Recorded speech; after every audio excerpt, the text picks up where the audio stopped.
Welcome to This Day in His Story, created by American Heritage Worldwide. A reminder that every day holds something new to learn. Did you know that Heber J. Grant's handwriting was once described as lightning in a bottle? Join us as we take a closer look into the many accomplishments of this kind and caring man who wrote thousands of notes to his family and created the church's welfare system. Imagine this. You've got a leader who steers an entire organization through one of the worst financial crises in history. Right, secures these massive loans when banks are just collapsing everywhere. Exactly. And then on top of that, he creates this global humanitarian system that's still running today, worth billions. You'd naturally think, okay, this guy was born into money, into power and privilege.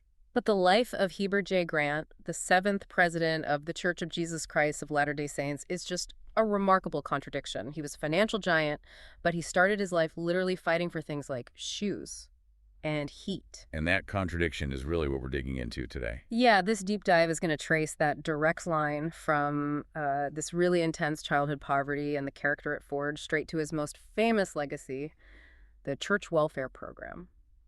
We're looking at a life that just screams persistence and fairness. To set the scene for you, let's place him in time. Heber J. Grant was born in Salt Lake City, Utah, November 22nd, 1856. And that's a key detail, isn't it?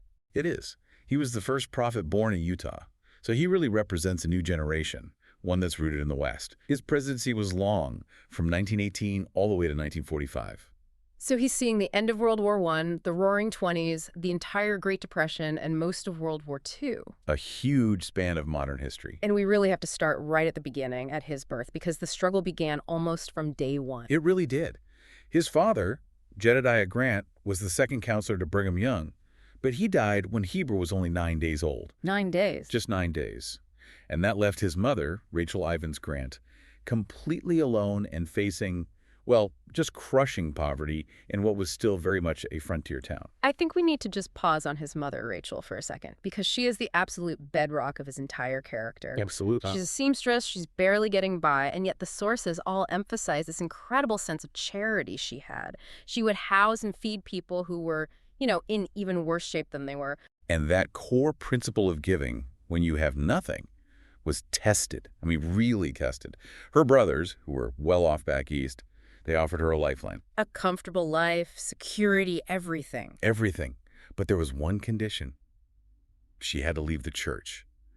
And she refused. She chose her faith and that intense hardship over an easy way out. And you can just imagine the impact that had on young Heber. Oh, completely. It shaped his most vivid memories. He talked about those struggles his whole life. We're talking about real, painful poverty, things like blustery nights with no fire in the hearth. You remembered going months with no shoes. And the one that always gets me is the food. The sources say they had a meager fare which allowed only several pounds of butter and sugar for an entire year. For an entire year. That's not just a rough patch. That's constant grinding want. But what's so fascinating is that this didn't make him bitter or selfish. It did the opposite. It created this deep, practical empathy. Which his mother reinforced with this one particular story. The coat lesson. Yeah. This is just a core piece of who he was. So, despite their poverty, his mother saves up scraps of fabric and pieces together a brand new coat for him. For a boy who's only ever had one homemade outfit at a time, this is a treasure. A huge deal. And soon after he gets it, he's out walking and he sees another boy, about his size, who's even poorer. The boy is crying from the cold, wearing just this thin little sweater. And in an instant, Heber gives him the new coat, just gives it away. So he gets home in his old patched-up coat, and his mother asks why he didn't just give the old one away. And he says, so simply, I saw a boy who needed it worse than I did. And his mother's reaction? It's everything. She sees the lesson, the real sacrifice he made, and she just starts to cry. She says, of course you couldn't, Heber. Of course you couldn't. She understood. It wasn't charity because he had extra. It was charity because it cost him the one thing he treasured most. And that idea that true sacrifice has to cost the giver, that it becomes the engine for his entire life. It's how he approaches everything. His whole life is a story of overcoming things that seemed impossible. He had this massive willpower, but in some areas, zero natural talent. Right. And he just filled that gap with sheer, relentless work. Baseball is the first great example. By all accounts, he was just terrible at it. Yeah. The sources call it his awkwardness and inability. So he wanted to play, but he hated being bad at it. So what did he do? He saved up what little money he had to buy a baseball. Which was a sacrifice in itself. Yeah. And then he started this daily grind. He would just throw that ball against the side of a barn day after day for years. You have to think about that sound, the ball hitting the barn over and over, and the result. He eventually played on a championship baseball team. He literally willed himself from weakness to strength through practice. And if baseball was just awkward, his handwriting was, well, it was humiliating for him. Oh, yeah. His teachers were always correcting him, and his classmates were brutal. They said his handwriting looked like lightning hit an ink bottle. That's just a gut punch for a kid, especially back then when good penmanship was so critical. But again, instead of hiding from it, he attacked it. He started using every spare moment he had to practice his handwriting. For years and years. He actually wrote, "I commenced to employ my spare time in practicing penmanship, continuing year after year until I was referred to as the greatest scribbler on earth." What a turnaround. And the payoff was incredible. First, he wins first prize for penmanship at a territorial fair. But then comes the real irony. He becomes a teacher of penmanship and bookkeeping at what is now the University of Utah. The kid with the lightning strike handwriting was now teaching mastery of the subject. That mental discipline is it's incredible. And it's that exact same discipline he applied to the world of finance. And it paid off quickly. He gets into the business world at 15 and finds huge success in banking and insurance. Which all sets the stage for maybe the single most important financial intervention in the church's history. We're talking about the Panic of 1893. A huge national depression. Railroads overbuilt. Banks were failing. It was a catastrophe. And the church was caught right in the middle of it, deeply in debt, facing a very real possibility of bankruptcy. And Heber J. Grant, still a relatively young man, steps in, using that reputation for integrity he'd built.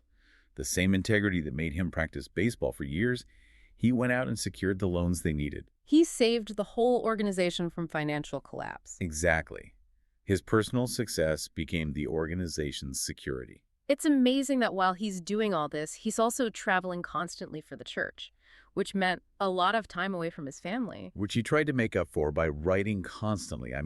Thousands of letters and notes to stay connected. And we should note, historically, he was the last prophet to practice plural marriage. His second wife, Augusta Winters, was still living when he became president in 1918. But his daughter Lucy gave us these wonderful little glimpses of the man behind the public figure. She talked about the jubilant time when he'd finally come home from a trip. I love the image of him walking around the house with his kids standing on his feet. And the whistles. She remembered drives to Liberty Park in the spring, and he would cut a cottonwood limb and carve a little whistle for each of the children. And she said each one sounded just a little differently. That's such a tender, intentional detail. That intentionality leads right into the most famous story about his personal integrity, the one his daughter Frances told. The soap story. Right. So she used some bad language, and he, as a consequence, washed her mouth out with soap. Standard discipline for the time. He told her he never wanted her to make her mouth dirty with such words again. A very clear line. But the real test came a few days later. At breakfast, Heber's telling a story, and he quotes someone who used a profane word. And Frances, who's just a kid, calls him out on it. She points out the hypocrisy. Which takes some serious courage. It does. And this is where you see his true character. He doesn't pull rank. He doesn't make an excuse. He just accepts it immediately. He says, "I shouldn't say them any more than you should. Would you like to wash out my mouth?" And she did. The sources say she gave it a thorough washing with laundry soap. The humility in that moment for a father, a leader, to submit to his own rule enforced by his child, it's just astounding. And that act earned him a level of devotion from his family that no sermon ever could. It proved his rules were about fairness, not power. And that character is what propelled him into leadership so quickly. State president at just 24, called to the quorum of the 12 apostles only 2 years later. He served as an apostle for 36 years before becoming church president. And in that time, his global vision was just critical. He helped organize the first mission in Japan. Think about that. Setting up a mission in Japan at the turn of the 20th century was a massive undertaking. He also oversaw the missions in Britain and Europe. And on the media side, he was one of the founders of the Improvement Era magazine. Which was a vital tool for connecting a church that was starting to spread out all over the world. And he had this uncanny eye for talent. I mean, look at the men he called his apostles. Harold B. Lee, Spencer W. Kimball, Ezra Taft Benson. All future presidents of the church. He was building the next generation of leadership. He also appointed a young Gordon B. Hinckley to a key role in 1935. Right. But his most famous achievement, the one that pulls all these threads together, was the church security plan. Which we know today as the Church Welfare Program. He introduced it in April 1936, right in the depths of the Great Depression. This program is the culmination of his entire life's philosophy. It was designed specifically to help people help themselves. It focused on self-reliance. It wasn't just a handout. It was about employment, health, growing and storing your own food, managing finances. It was institutionalizing the lesson his mother taught him with that quote. Real charity requires real work and sacrifice. Exactly. This was very different from other government programs at the time because its goal was to end dependency. His famous quote sums it all up. The aim of the church is to help the people to help themselves. Work is to be re-enthroned as the ruling principle of the lives of our church membership. Re-enthroned, he was building a massive program based on the grit he'd learned practicing penmanship and throwing a baseball against a barn. He led the church for 27 years, and even his final years showed that same persistence. He had a stroke in 1940 that left him paralyzed and unable to speak, but he kept serving. His final address in April 1945 had to be read by his secretary, but the words were pure Heber J. Grant. A firm, powerful testimony. He said, "How do I know it? I know it as well as I know that I stand before you tonight." He died just a month later. When you look back, the historical scope of his life is just incredible. He served with men who knew the founders of the church, like John Taylor and Wilford Woodruff. And yet he was the one who called and mentored the men who would lead the church through the rest of the 20th century. David O. McKay, Joseph Fielding Smith. He was the bridge. So if you boil it all down, his life is this powerful argument that you can turn your biggest weaknesses into your greatest strength. Absolutely. Extreme poverty, a lack of natural skill, a financial crisis. He met all of them with honesty and just relentless determination. He didn't just tell people to work hard. He was the living model of it. And that early life of sacrifice, of choosing work over comfort, that is literally the DNA of the church welfare program. The whole system is built on the self-reliance he had to live from the time he was 9 days old. He showed that the character you need to overcome your own struggles is the exact same character you need to build sound, ethical programs for millions of people. We'll end with a piece of counsel he embodied his entire life, and it's really a challenge for you, for all us. Be strong and of a good courage. Fear not, nor be afraid. And that's not just an abstract idea. Think about it personally. When was the last time you needed that Heber J. Grant kind of courage to tackle something you felt was totally beyond your ability? Maybe it was a financial problem, or a skill that felt like lightning hit an ink bottle. Just picture that sound of the baseball hitting the barn over and over and ask yourself, what great tasks do you need to start working on today? Thank you for joining us for this day in his story. May the lessons of yesterday inspire you to see God's hand today and to play your part in his story now. For more faith-based learning, visit ahsworldwide.org